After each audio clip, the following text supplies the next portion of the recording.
शादी ब्याह के सीजन आउते ना श्रवण कुमार के बहुत ज्यादा पैदाइश हो जात है। बहुत जने के ब्याह होत है नवा नवा तो वह श्रवण कुमार बन जात है। और श्रवण कुमार बन के अपने मेहरारू का जे अपने माई बाप का कभो कहा ना माने रही है ओका कहिए कि मेहरारू का तू कहाँ माना। जे अपने माई बाप के कहे के विपक्ष में हमेशा खड़ा हुई है वह कहीं हमारे परिवार के खिलाफ जाए जरूरत ना है ना एक शब्द बोले के ना है चला ठीक। जे कबो माई बाप का सेवा न के हुई है वो कहीं मम्मी पापा के टाइम पर खाना पानी सेवा बर्दाश्त सब हो चाहिए।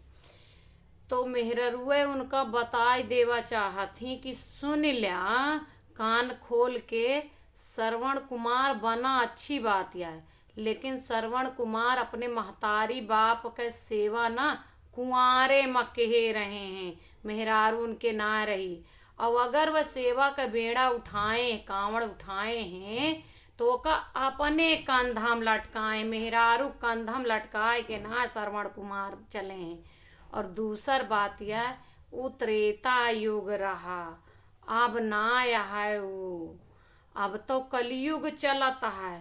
तो अगर आपका श्रवण कुमार बनाए का शौक हो ना तो अपने दम पा बना ठीक है ना मेहररुअन के दम पर श्रवण कुमार ना